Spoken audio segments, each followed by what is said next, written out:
welcome State Representative Joe Carr. Thank you very much, Ken.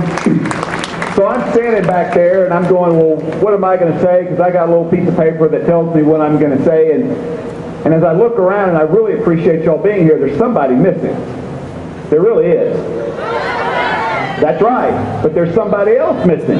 So if y'all will bear with me, I'm going to invite them. Hold on just a second.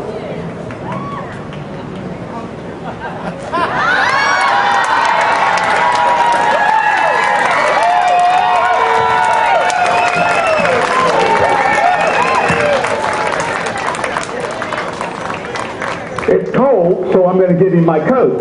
If I had only thought of that first. So what we want to do is we want to make him comfortable. But what we've got in Tennessee is the same thing we've got across the country. Is we've got ourselves a serious problem. And the serious problem is indicative and symptomatic of the problem that we, the states, have to confront ourselves with, and the General Assembly, with my colleagues, about whether or not we establish a state exchange.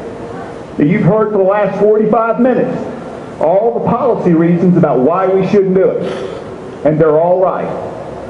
We shouldn't do it. We should not establish a state exchange in the state of Tennessee, or any other state for that matter, because it's a bad policy move. But let me tell you something.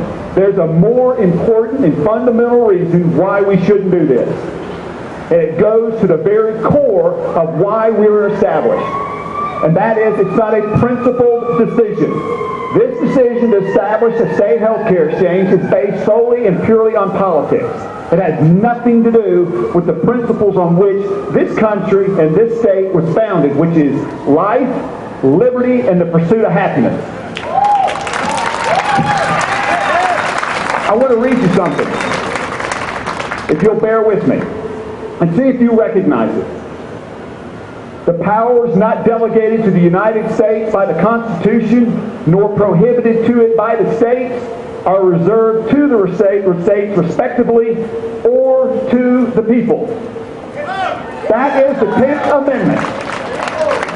And let me tell you something. What the federal government has done for 50 years has usurped its authority granted to us in the 10th Amendment by telling us, we want you to give us your authority, your God-given constitutional rights found in the 10th Amendment, in exchange for the very tax money we send to Washington.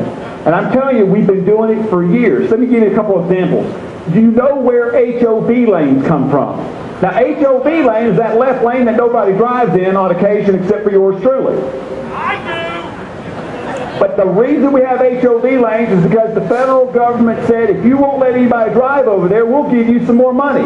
So what did we do? We took the money, we don't let anybody drive over there. And that's the truth. Let me give you another example. Remember a little thing called No Child Left Behind? No Child Left Behind left a lot of kids behind. And the fact of the matter is that was federal legislation designed to take the authority away from the states, that was designed in the Constitution, in the 10th Amendment, to say the state of Tennessee, its citizens, through the legislature and the governor, have the right to determine their own destiny, not the federal government.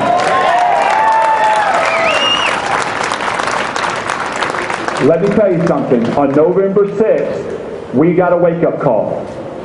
We got a serious wake-up call. This is a new day. I don't know what's going to happen in Washington, but I do know that we can control what happens in Nashville and in the state of Tennessee.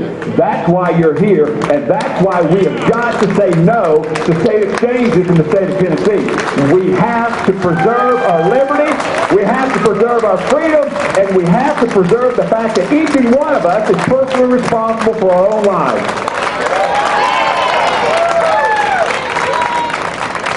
I really want to thank you for coming out today, but here's the thing. It doesn't end today, ladies and gentlemen. It begins today. It begins today. And the fact of whether we establish a state health care exchange is only the beginning. We have to reestablish the fact that Tennessee is a sovereign state, and that is the issue. Thank you very much. God bless you.